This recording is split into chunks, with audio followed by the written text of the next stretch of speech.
आज का जो पॉलिटी का क्लास था वो एक्चुअली एप्लीकेशन पर होना था, लेकिन एप्लीकेशन पे हैवी ट्रैफिक की वजह से थोड़ा सा सर्वर इशू आ गया, इसलिए आपका पढ़ाई कंटिन्यू रहे। इसलिए हम भाग 1 और भाग 2 पढ़ा दिए थे। आज भाग 3 हम मूल अधिकार के बारे में समझेंगे, फंडामेंटल राइट। देखिए, फंडामेंटल राइट को हम हिंदी में मूल या मौलिक अधिकार कहते हैं। इसका ये नाम क्यों पड़ा? मूल अधिकार या मौलिक अधिकार वे अधिकार होते हैं जो किसी व्यक्ति के लिए, ध्यान से रखिएगा, ये सरकार या किसी कंपनी संस्था की नहीं है, ये हमेशा किसी व्यक्ति पर लागू होता है, किसी पर्सनल पर। किसी व्यक्ति के जीवन जीने के लिए एकदम जरूरी है। यदि आप इस व्यक्ति से इसका मूल अधिकार छीन लेंगे तो उसकी जिंदगी नहीं, जेल हो जाएगी। जेल में आपके मूल अधिकार छीन लिए जाते हैं। ना आपको घूमने फिरने की स्वतंत्रता है, ना अभिव्यक्ति की स्वतंत्रता है, यानी आपके 90% मूल अधिकार को छीन लिए जाते हैं जेल में। तो आपकी जिंदगी क्या हो जाती है? जेल में बोलते हैं ना, नरक हो जाती है। सोचिए, अगर 100% छीन लेगा तो हम जेल के बाहर भी रह के नरक हो जाएंगे, हमारी आजादी ही नहीं रह जाएगी। तो ये जीवन जीने के लिए एकदम जरूरी है, प्राकृतिक है, इसलिए इसे हम नैसर्गिक कहते हैं। और इसे मूल अधिकार इसलिए कहा जाता है, इसे कानूनी अधिकार इसलिए नहीं कहा जाता है। कानूनी अधिकार वे अधिकार होते हैं जो हमसे कोई व्यक्ति नहीं छीन सकता है, हमारा पड़ोसी नहीं छीन सकता है, लेकिन सरकार हमसे छीन सकती है। लेकिन मूल अधिकार वह अधिकार है जो ना ही हमसे कोई पब्लिक छीन सकता है और ना ही हमारी सरकार छीन सकती है। तो वैसे अधिकार जो जीवन जीने के लिए अति आवश्यक है, जो नेचुरल यानी नैसर्गिक है, जिन्हें ना पब्लिक छीन सकती है ना सरकार छीन सकती है, उसे हम मूल अधिकार के नाम से जानते हैं। ये मूल अधिकार अमेरिका के संविधान से लाया गया, वहां पर ये लिखित रूप से मूल अधिकार है, हम लोग लाए थे लोग। इसे हम अपने संविधान के भाग 3 में जगह दिए। अब भाग 3 में कहीं ना कहीं आर्टिकल में आप जगह देंगे तो आर्टिकल 12 से लेकर 35 तक है। हम आर्टिकल 11 तक पढ़ा दिए हैं आपको, जिसमें से 2 वीडियो यूट्यूब पर है, एनआरसी और सीए और एनपीआर का वीडियो आपके एप्लीकेशन पर है।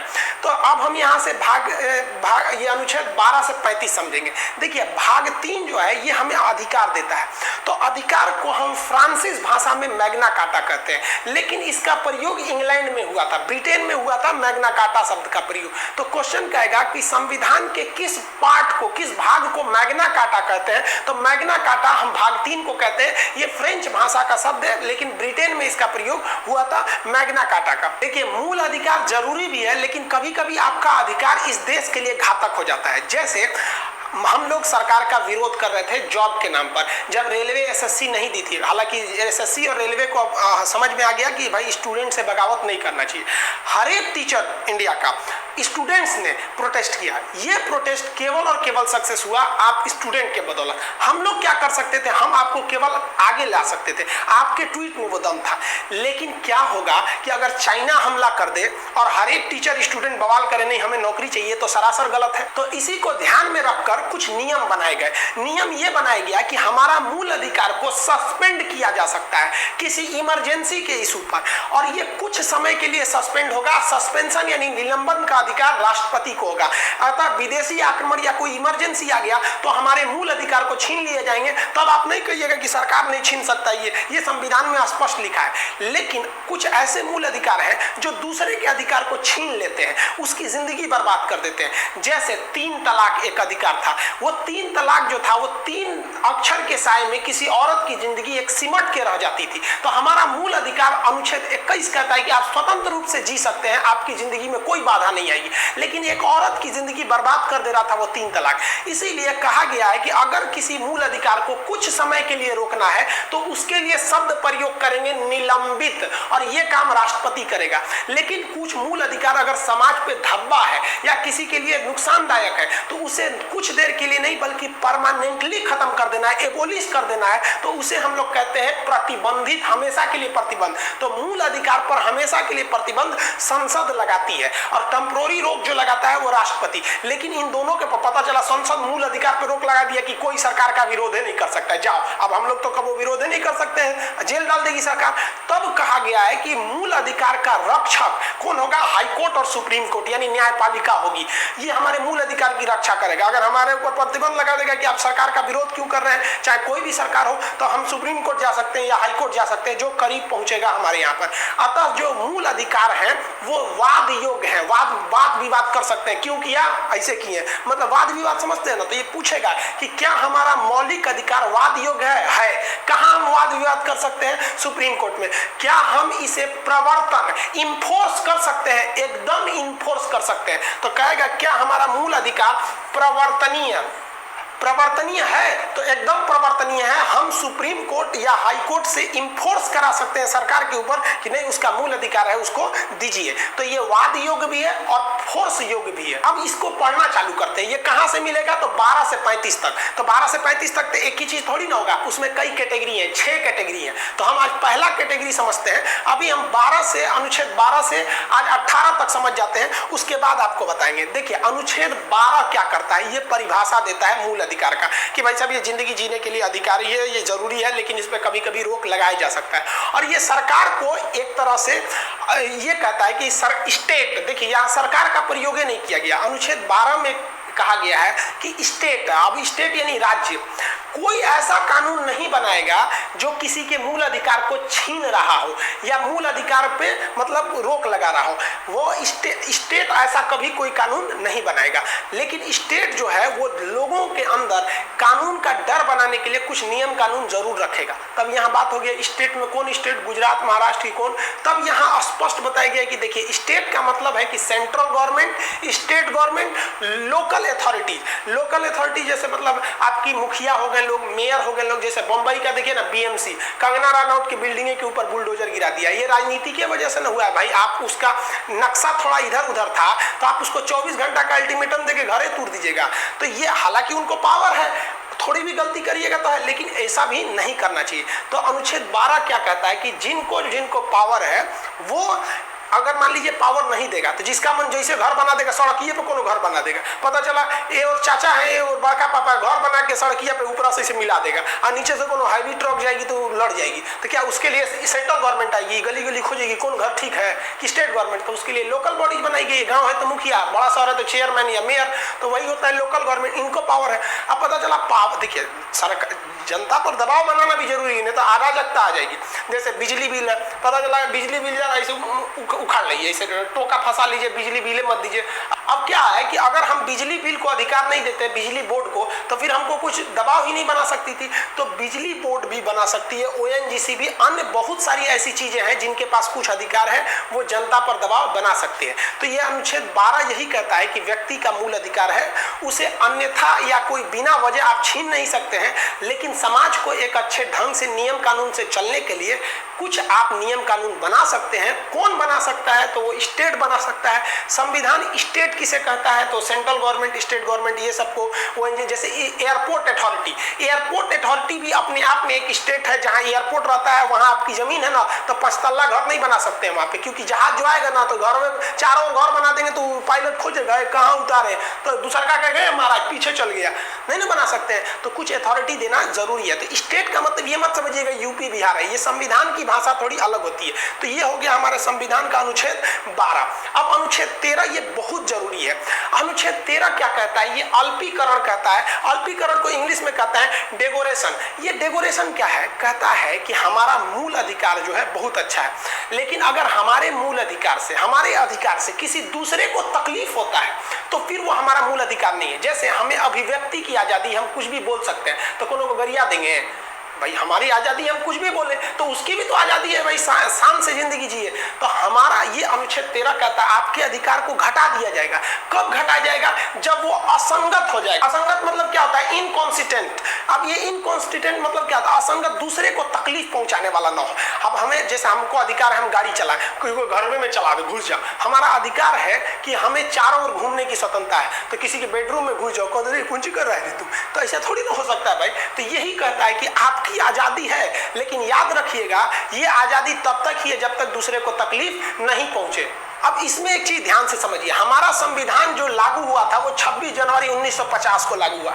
ये अनुच्छेद 13 कहता है कि इससे पहले बहुत सारे कानून बने थे, वो कानून अभी भी लागू रहेंगे। जैसे हमारी आईपीसी की धाराएं वगैरह वो 1860-61 की बनी हुई है सब, वो अभी भी लागू रहेंगे। यानी संविधान के बनने से प्री कॉन्स्टिट्यूशन पहले भी अगर कोई कानून बना हुआ है तो वो लागू रहेगा, बशर्ते वह कानून वर्तमान संविधान में दिए गए मूल अधिकार अधिकार को डिस्टर्ब नहीं कर रहा हो। जैसे पर्सनल लॉ, अब ये पर्सनल लॉ क्या होता है, तो हिंदू मुस्लिम के लिए एक अलग अलग कानून है, पर्सनल लॉ है कि इसमें हर चीजें अलग अलग लिखी गई हैं। तो इसी पर्सनल लॉ में है कि भाई मुसलमान पे एक शरिया का कानून लगेगा, उसमें इस्लामिक कानून लगेंगे। हिंदू धर्म में भी है, कुछ हिंदुज्म के कानून है जो मुसलमानों पे नहीं लगते, मुसलमान के कानून हिंदू पे नहीं लगते। इसीलिए ना गवर्नमेंट कह रही है कि हम एक समान सिविल संहिता लाएंगे, एक समान कानून लाएंगे जो हिंदू मुस्लिम दोनों फॉलो करो।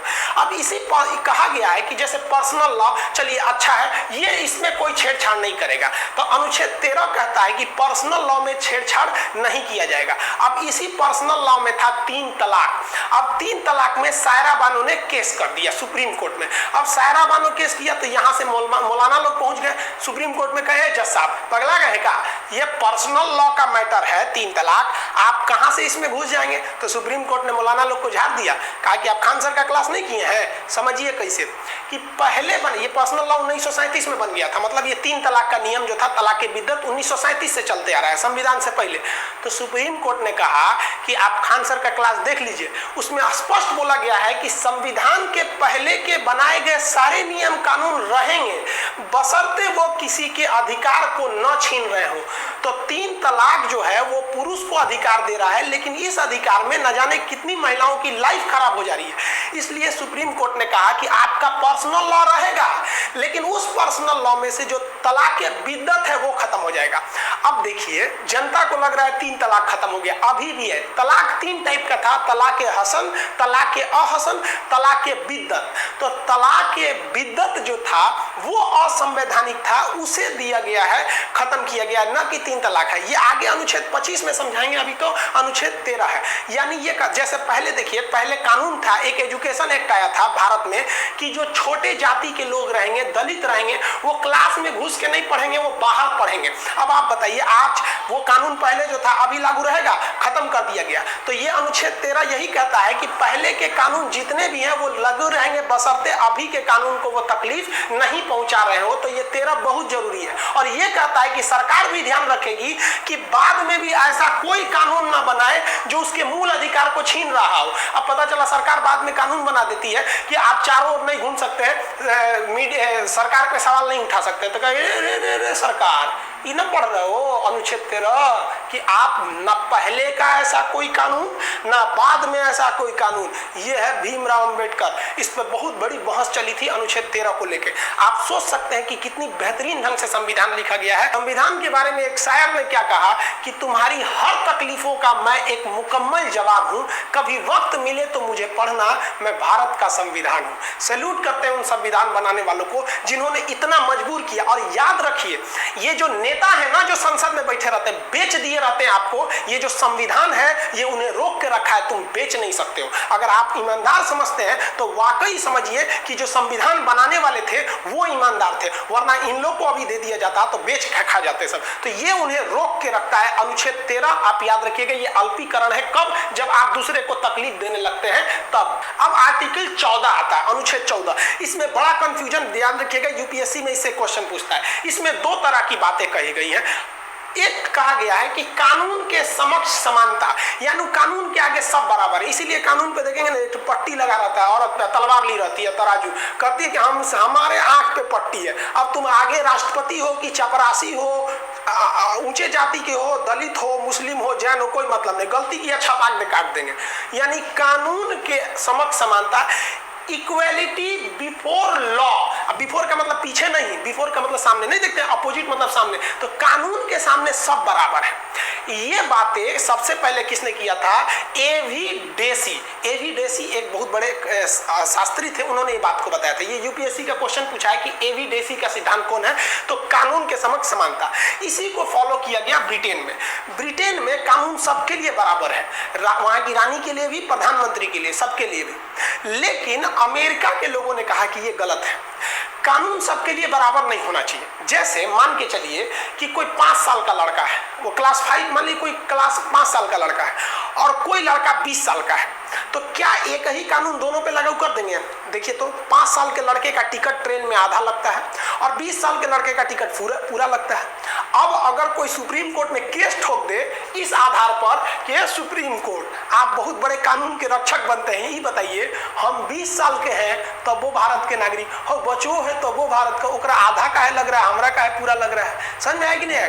तो यही कहता है कि देखिए अमेरिका के संविधान में क्या कहा है, कानून का समान संरक्षण, यानी अगर आप बड़े हैं या छोटे हैं, अगर कोई गलती कर दिए हैं तो सजा आप दोनों को बराबर मिलेगी, लेकिन कुछ हद तक आपको अलग देखा जाएगा क्लासिफिकेशन के नाम पर। जैसे भारत में महिलाओं को फांसी नहीं लगी अभी तक, कुछ डिफरेंशिएशन करना ठीक है। ये क्यों ठीक है? क्योंकि समाज को एक बेहतरीन बना के रखने के लिए। आप देखिएगा एगो लड़का लड़की शादी करके भाग जाएगा सब, अब उसके बाद से लड़कियां पकड़ाएगी ना तो कोर्ट में आके क्या कर देगी, हमको बहला फुसला के लेके भाग गया। अब आप बताइए किसी लड़की को कोई बहला फुसला के भागेगा कि चलो चलो चलो भाग जाते हैं शादी कर लेते हैं? नहीं ना लेके भाग सकते हैं। ऐसे कोई लड़की को लेके भागेगा, और देखो कौवा कौवा कौवा, अरे बहलाया फुसलाया किसको जाता है? जिसके पास बुद्धि नहीं है। तो हमारा कानून कहता है कि देखिए समाज को बेहतर बनाने के लिए जरूरी नहीं कि सब पे कानून बराबर लगे, किसी पे थोड़ा सख्त कर दीजिए, किसी पे कम कर दीजिए। इसका मेन मकसद है हिंदुस्तान को अच्छा रखना, इसीलिए इसको लाया गया है कि थोड़ा बहुत ऊंच नीच हो जाता है। देखिएगा लड़का लड़की अगर भाग जाएगा ना तो कोर्ट में लड़का का कोई ज्यादा वैल्यू नहीं दिया जाएगा, लड़कियां जो कहेगी वो सही हो जाता है। इससे क्यों रखा गया इस चीज को? ये एक तरह से जरूरी भी है, क्योंकि ज्यादा अगर बराबर कर देंगे ना तो फिर समाज में एक डिसबैलेंस हो जाएगा। आप देखिए कि राष्ट्रपति और राज्यपाल जो है इन पर कानून नहीं लगता है, समान नियम नहीं लगता है। राष्ट्रपति मर्डर भी कर देगा ना तो उसे आप सजा नहीं दे सकते हैं, राज्यपाल मर्डर भी कर सकता है तो उसे सजा नहीं दे सकते हैं। हाँ, आप उस पर फाइन लगा सकते हैं, यानी उस पर फौजदारी का मुकदमा नहीं लगा सकते, आप दीवानी यानी सिविल मामला दंड लगा सकते हैं, कुछ मतलब कंपनसेशन जुर्माना लगा दीजिए। इसका एक और रीजन है, आप राष्ट्रपति को कह दिए कि इसको 10 साल का जेल होगा, कोई दिक्कत नहीं, राष्ट्रपति को अधिकार अनुच्छेद 71 कहता तो माफ कर लेगा। सुप्रीम कोर्ट में 10 साल मुकदमा चलेगा, इनको 20 साल का सजा हुआ, एक बार साइन करेगा, मैं अपनी सारी सजाओं को माफ करता हूँ, जा माफ कर लेगा वहां पर। और राज्यपाल को भी अगर आप सजा दीजिएगा तो उसको अधिकार 162 के था। तो देखिए संविधान वाला कितना होशियार था सर, कहा कि जो अपन सजा माफ कर लेगा, 3 समय मुकदमा चलाने बिना क्या जरूरत है। लेकिन फिर यही बहस हो गई, फिर अंबेडकर साहब और राजेंद्र प्रसाद इन लोग में बहुत लंबी बहस हुई, तब वहां लिखा गया कि इनको सजा तब तक नहीं सुनाई जाएगी जब तक ये अपने पद पर है। अगर राष्ट्रपति का पद खत्म हो गया या राज्यपाल का पद खत्म हो गया तो अधिकार भी खत्म, अब जज चाहे तो सजा सुना सकता है। देखिए हमारा संविधान कितना बेहतरीन है, यानी आप पूरे देश में देखिए राष्ट्रपति और प्रधानमंत्री किसी को भी छूट नहीं है। हाँ, छूट कब तक है? जब तक तुम ससुरा अपने पद पर है, पद से हट फिर तुमको बताते हैं। तो ये आप आर्टिकल 14 समझे, इसमें 2 चीजें हैं। कानून का समान संरक्षण शब्द आया है अमेरिका से, हम लोग अभी 80% फॉलो करते हैं इसको, ये ज्यादा फॉलो है, ये ठीक है, रीजनेबल है। और कानून के समक्ष समानता जो है वो विधि के समक्ष या कानून के समक्ष समानता, ये ब्रिटेन से आया है, इसे हम लोग 20% फॉलो करते हैं, ये याद रखिएगा, ये यूपीएससी में कई बार पूछा हुआ है। अब आगे चलते हैं अनुच्छेद 15, यहीं पे आप बात आ जाता है आरक्षण सही है या नहीं। अनुच्छेद 15 क्या कहता है कि कोई भी केंद्र सरकार या राज्य सरकार या हिंदुस्तान का कोई भी आदमी, कोई भी व्यक्ति किसी दूसरे के साथ आधार पर भेदभाव नहीं कर सकता है। किस आधार पर? उसके धर्म के आधार पर। कि धर्म के आधार पर आप भेदभाव नहीं कर सकते हैं, ये गलत है। जाति के आधार पर आप भेदभाव नहीं कर सकते हैं, किसी को ऊंचे जात वाले को भी आप देखते हो ना, समाज में बड़ा ज्यादा होता है, तुम छोट जात का तुम ऊंचे जात का, तो संविधान में इस पर भी रोक लगाया गया। वंश के आधार पर भी रोक है, किसी से खानदानी दुश्मनी है, आप वंश के आधार पर भी आप रोक नहीं लगा सकते कौन किस वंश का। अब आप जनरली समझिए, जब 1857 की क्रांति हुई थी ना, तो मध्य प्रदेश के जो सिंधिया राजघराना था, उनका वंश था, उन्होंने अंग्रेजों का साथ दिया, अंग्रेजों को पैसा दिया, अंग्रेजों को हथियार दिया कि तुम भारतीयों को मारो। सोचिए ये हाल हो गया था उस समय। तो आज उसी वंश के व्यक्ति हैं ज्योतिरादित्य राय सिंधिया, जो कांग्रेस के थे, अभी बीजेपी में, फिर कहां जाएंगे नहीं पता। तो आपका क्या है, आप इतिहास पढ़ लेंगे तो उनसे दुश्मनी करेंगे कि तुम्हारे वंश वालों ने ऐसा किया था, आज भी तुमसे दुश्मनी करेंगे? नहीं, आज भी उन्हें महाराज लोग बोलते हैं। आप दक्षिण में जाइएगा हैदराबाद में, असदुद्दीन ओवैसी जो इनके पूर्वज को देखेंगे, दादा पर दादा लोग का, तो ये लोग भी अंग्रेजों का साथ दिए थे। लेकिन बाद में इधर ज्योतिरादित्य राय सिंधिया हिंदुस्तानी कानून को माने, उधर से वो भी माने, तो अब बराबर हो गया। तो अब वंश के नाम पर उनसे कोई भेदभाव नहीं करता है। अगला होता है लिंग के आधार पर। लिंग मतलब होता है कि आप लड़का हैं या लड़की हैं या ट्रांसजेंडर, इस आधार पर भेदभाव नहीं होगा। लेकिन आज भी देखा जाता है समाज में पुरुषों को ज्यादा वैल्यू होता है, महिलाओं को कम होता है। लेकिन संविधान जो है वो कहता है कि अगर कानूनी रूप से आप पकड़े गए तो फिर आपको छोड़ा नहीं जाएगा। तो सामाजिक कर्तव्य भी कुछ बनता है। तो लिंग के आधार पर भेदभाव नहीं कर सकते। जन्म स्थान के आधार पर भी भारत में भेदभाव होता है। बिहारी को बाहर जाएगा तो कहेगा दूर बिहारी है रे तुम, तो ये जन्म स्थान के भेदभाव होता है। यहाँ पर आप अक्सर देखे होंगे महाराष्ट्र में ये समस्या, बिहारी, मराठी, यूपी, ये वो बहुत ज्यादा होता है। तो इस आधार पर आप भेदभाव नहीं कर सकते हैं। अगर इस सबूत मिल गया आपको कि भेदभाव किए हैं तो फिर आपको सजा हो जाएगी। सबूत नहीं मिला ना तो कुछ करिए, आपको सजा नहीं मिलेगा। कोर्ट कहता है कि हम अंधा है, हम नहीं देखने गए कि कौन हुआ, तुम हमको साबित करो। कोर्ट में वही सही है जिसे साबित कर दिए, वही गलत है जिसे आप साबित कर दिए। कोर्ट में सही गलत कुछ नहीं होता है। कोर्ट में होता है कि आप साबित किस चीज को कर पा रहे हैं। समझा गया कि नहीं?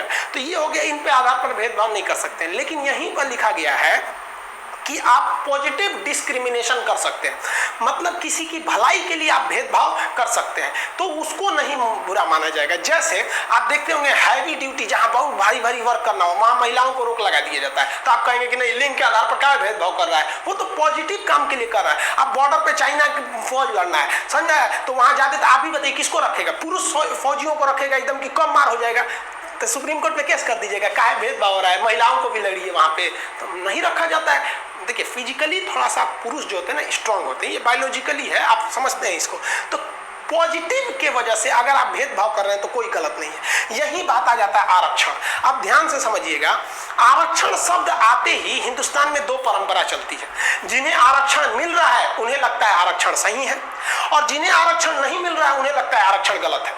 ये दोनों एक दूसरे में किसी की बात नहीं सुनना चाहते। एक को कहता है खत्म करो, एक को कहता है नहीं करो। अरे भाई साहब तनी दिमाग लगाओ, अगर आरक्षण गलत रहता तो सुप्रीम कोर्ट खुद खत्म कर देता। अनुच्छेद 13 क्या कहता है कि अगर कोई चीज गलत है तो हम उसे खत्म कर देंगे। 3 तलाक खत्म हो गया कि नहीं? आरक्षण की बात देखिए, आरक्षण क्या है कि समाज में कई तबके के लोग रहते हैं, ये कई वैरायटी के लोग रहते हैं।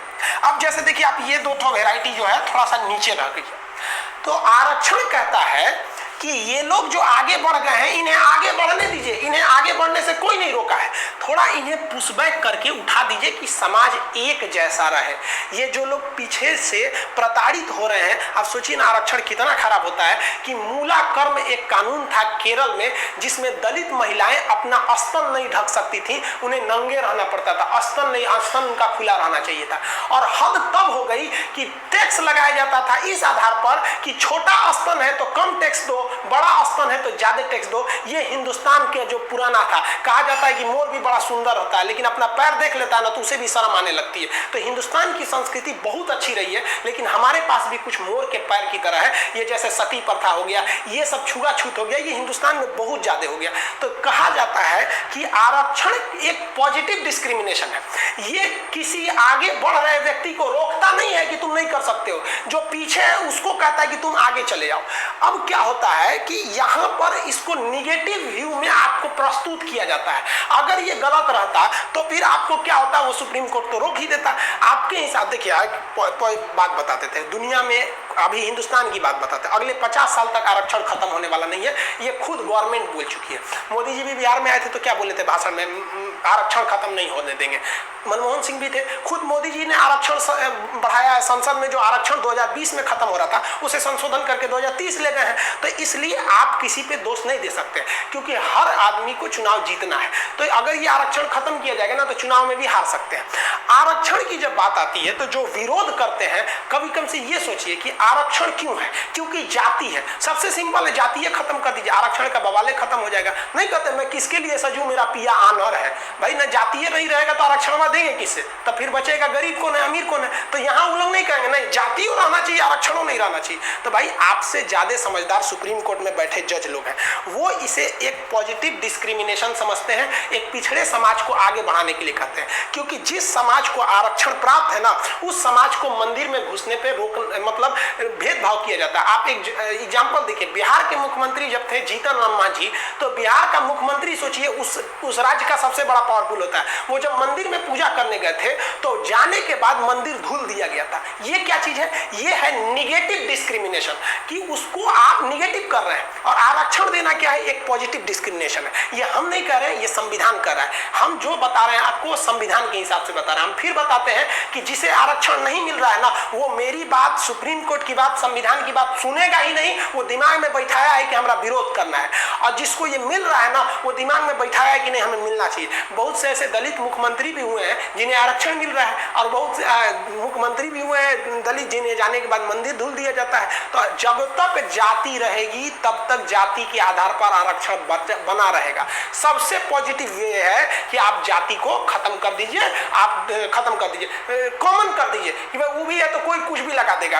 अब जैसे एक टाइटल होता है फिक्स, ये जाति के लोग लगाएंगे, तो फिर ये जब तक जाति रहेगी आरक्षण रहेगा। आरक्षण का मेन मकसद है पॉजिटिव डिस्क्रिमिनेशन। अब आगे समझते हैं अनुच्छेद जो 16 है ये क्या कहता है।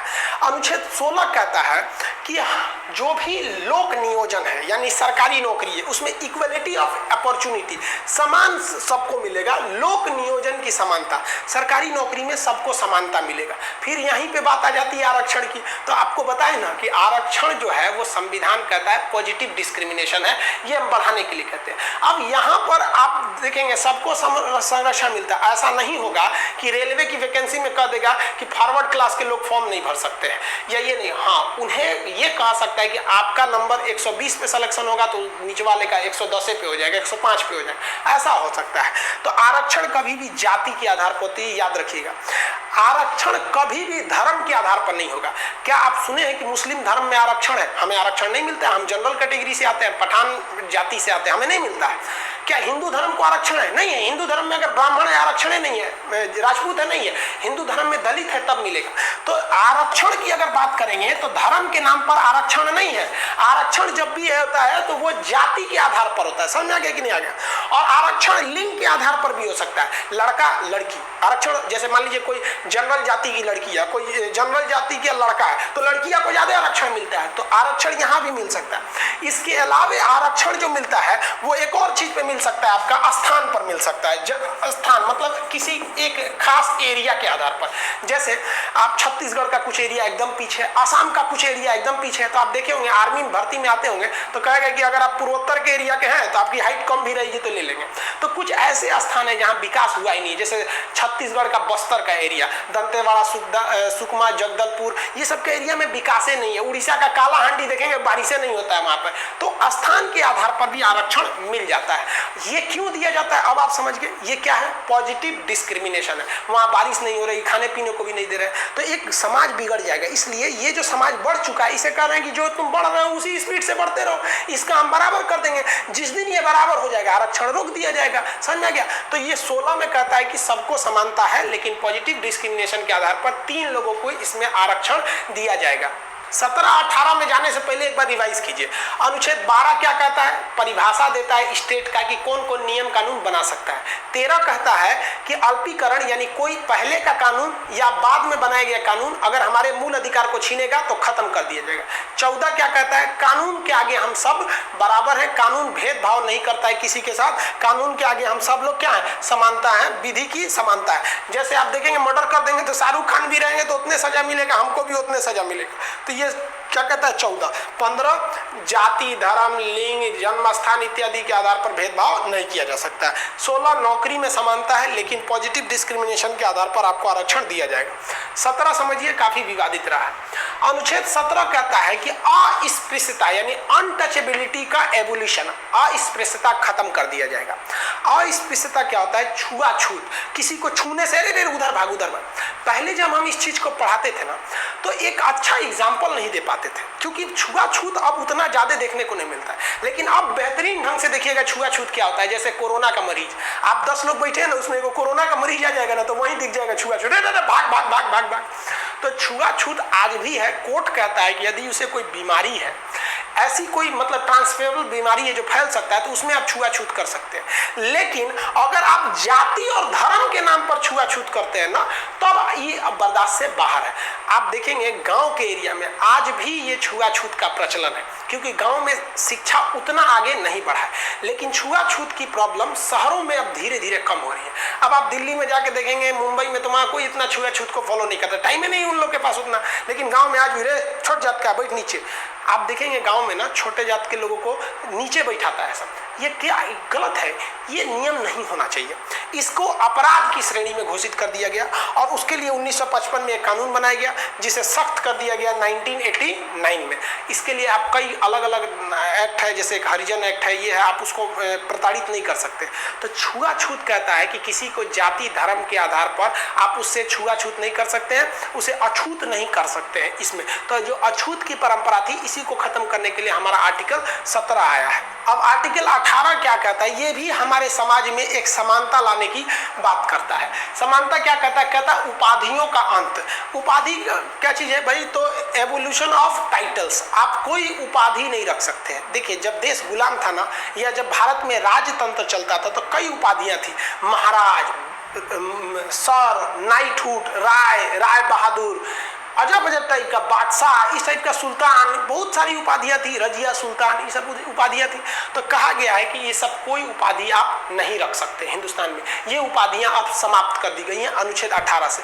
इसलिए समाप्त की गई है कि ये उपाधियां किसी एक आदमी को दूसरे आदमी की तुलना में श्रेष्ठ दिखाता था, इसलिए खत्म कर दिया गया। आप अगर विदेश में गए हैं, विदेश से कोई उपाधि मिल गई है, तो भी आप उसे नहीं रख सकते। पता चला आप पाकिस्तान में गए हैं, वहां को उपाधि दे दिया कि आप एकदम कोई बहुत बड़े, तो हिंदुस्तान में लेके नहीं रख सकते। वहां पर आप अगर कोई विदेशी उपाधि लेते हैं, जैसे मोरारजी देसाई को पाकिस्तान का सर्वोच्च सम्मान निशाने पाकिस्तान मिला था, तो जब आप विदेशी पुरस्कार लेते हैं तो आपको राष्ट्रपति से अनुमति लेनी पड़ती है, तो आप उसे रख सकते हैं। लेकिन याद रखेंगे, ये सब टाइटल आप अपने नाम में नहीं लगा सकते। इसके दो अपवाद समझिए। इसमें कहा गया है कि दो चीजों को आप ले सकते हैं। एक, कोई भी आपका नेशनल अवार्ड है, जैसे पद्म भूषण, पद्म श्री, पद्म पुरस्कार, तो जो नेशनल अवार्ड है ये आप ले सकते हैं। लेकिन इस नेशनल अवार्ड को आप कभी भी अपने नाम के पहले सर नेम की तरह यूज नहीं कर सकते हैं। अगर यूज करते हैं तो फिर आप इसके खिलाफ आ जाएंगे, वो अवार्ड आपसे छीन लिया जाएगा। सपोज कीजिए कि अगर हमको भारत रत्न मिल जाता है, एक बात कहते हैं, तो हम कभी ये नहीं कह सकते, हम ये भले बोल सकते हैं हम खान सर हैं, हमको भारत रत्न मिला है, लेकिन ये नहीं लिख सकते हैं कि भारत रत्न खान सर, ऐसे नहीं लिख सकते हैं। यहाँ पर वो उपाधि आप सर नेम के रूप में प्रयोग नहीं कर सकते हैं। दूसरी चीज ध्यान से समझिए, इसमें एजुकेशन और रैंकिंग को रख सकते हैं। जैसे कोई प्रोफेसर है तो नाम के आगे लिख सकता है प्रोफेसर खुराना, कुछ भी लिख सकता है, अक्सर प्रोफेसर लोग लिखते हैं। लोग एजुकेशन का लिख सकते हैं। कोई डॉक्टर है तो लिखता है, शान से लिखता है कि डॉक्टर फलाना कुमार, देखते हैं ना, तो आप कह दीजिएगा सुप्रीम कोर्ट में केस कर दिए, खान सर पढ़ाए थे कि 18 में आगे सर नेम नहीं लगा सकते, तब नहीं, एजुकेशन की चीज को लगा सकते हैं। आप इंजीनियर हैं, डॉक्टर हैं, कल को कुछ भी बनिएगा आप लगा सकते हैं वहां पर। रैंकिंग भी लगा सकते हैं। रैंकिंग कैसे, कि अगर आप सेना में है, पुलिस में है, तो आपको रैंकिंग मिलेगा। रैंकिंग ब्रिगेडियर सूर्यदेव सिंह, देखिए तिरंगा मूवी में बड़ा बड़ा, तो वो सब आप लगा सकते हैं। इंस्पेक्टर, दरोगा, ये सब आप लगा सकते हैं। तो एजुकेशन, रैंक, ये सब लगा सकते हैं। राष्ट्रीय अवार्ड पुरस्कार को ले सकते हैं, लेकिन इसे सरनेम के रूप में यूज नहीं कर सकते हैं, और इस सारी चीजों को तो नहीं कर सकते हैं। अगर आप एक चीज गौर करिएगा इसमें, तो आप एक चीज देखेंगे यहाँ पे, तो अनुच्छेद 12 से जो 18 तक है, वो एक ही चीज की बात कर रहा है। आप गौर किए कि नहीं किए, हम इसीलिए थोड़ा सजगते हैं किस चीज की बात कर रहा है ये। अगर आप देखेंगे तो 12 से 18, ये तो 12 अलग चीज है। देखिए 12 एक अलग चीज है, 12 परिभाषा है। 12 में क्या है, परिभाषा दिया गया। 13 में सरकार को धीरा दिया गया कि देख बबुआ, कोनो कानून लिए हो, ऐसा मत लेना कि छेड़छाड़ हो जाती, ये तो अलग चीज है। लेकिन अगर आप 14, 15, 16, 17 और 18 की बात करेंगे, तो अगर आप इसमें एक चीज देखेंगे ना, तो ये कह रहा है क्या चीज, कानून के आगे आप सब बराबर हैं, कानून के नजर में आप क्या है, समान है, कानून के नजर में समान है। ये 15 क्या कह रहा है, जाति, धर्म इत्यादि के आधार पर भी आप क्या है, समान है, भेदभाव नहीं किया जाएगा। आप चाहे हिंदू धर्म के हो, जैन धर्म के हो, मुस्लिम धर्म के हो, आपसे भेदभाव नहीं किया जाएगा। 16 में क्या कर रहा है, नियोजन, यानी अगर कोई नौकरी होगी नियोजन तो उसमें भी आपकी समानता है लेकिन पॉजिटिव डिस्क्रिमिनेशन हो सकता है। 17 में कह रहा है अस्पृश्यता, अस्पृश्यता मतलब छुआछूत नहीं कर सकते, यानी ऊंचे जाति वाला व्यक्ति और नीचे जाति वाला व्यक्ति सब क्या है, सब समान है। 18 में कह रहा है कि आप कोई भी उपाधि नहीं रख सकते हैं, उपाधि नहीं रख सकते हैं, क्यों नहीं रख सकते हैं, क्योंकि भाई आप सबको क्या है, समान है। एजुकेशन की उपाधि क्यों रख सकते हैं, क्योंकि प्रोफेसर कहने का मतलब आप उस व्यक्ति को नहीं ऊंचा कर रहे हैं, उसने जो ज्ञान अर्जित किया उस ज्ञान को दर्शा रहे हैं, न कि उस व्यक्ति को दर्शा रहे हैं। तो यहाँ कह रहा है कि आप सब लोग समान हैं। तो अगर आप गौर से देखेंगे तो अनुच्छेद 14 से 18 का जो सेक्शन है ये केवल और केवल समाज में समानता लाने की बात करता है, केवल और केवल समानता लाने की बात करता है। इसीलिए हमारे संविधान में जो 6 प्रकार का मूल अधिकार है उसमें जो पहला मूल अधिकार है वो है समानता का अधिकार। ये समानता का अधिकार 14 से लेके कहां तक है, 18 तक है। समझ में आ गया कि नहीं आ गया? अब आगे देखते हैं। इसके बाद समानता के अधिकार के बाद आएगा आपका स्वतंत्रता का अधिकार। वो काफी लंबा क्लास हो जाएगा, फर्स्ट क्लास में इतना ही आप याद करेंगे, अगर मेरे साथ बोलते चलेंगे, हमारे बोलने से पहले आप बोल देंगे। अनुच्छेद 12 में क्या है, परिभाषा। 13 में अल्पीकरण, यानी उल्टा सीधा नहीं कर सकते। 14 कानून के आगे समानता। 15 जाति, धर्म, लिंग, जन्म स्थान भेदभाव नहीं होगा। 16 नौकरी। 16 में क्या है, नौकरी है, नौकरी के आधार पर समानता होगी लेकिन इसमें पॉजिटिव डिस्क्रिमिनेशन कर सकते हैं। 17 क्या चीज है भाई, अस्पृश्यता। 18 उपाधियों का अंत। तो 12 से 18 तक आप इसको समझ गए। ये चीज एक्चुअली क्या था कि अभी एप्लीकेशन में थोड़ा सा टेक्निकल इशू आ गया है, हैवी ट्रैफिक होने की वजह से वहां पर हम लाइव नहीं जा पाए, इसलिए आपका क्लास ना रुके, यूट्यूब पर हम आके बता दिया आपको। और एक आप सब लोग से कहते हैं भाई साहब आप थोड़ा सा सब्र कीजिए, कभी कोई टेक्निकल इशू आ जाता है ना कोई चीज में, जब कोई चीज स्टार्ट होती है तो आप धाड़ाधड़ कॉल मत किया करने लगे, स्टाफ परेशान है कॉल उठाते उठाते। अब हमारा जो सर्वर था वो एक्चुअली 2 लाख की ही कैपेसिटी को पढ़ा सकता था, उससे ज्यादा लड़कों को एक बार में नहीं दे सकते थे हम वहां पर। अब अचानक स्टैंड कर गया वहां पर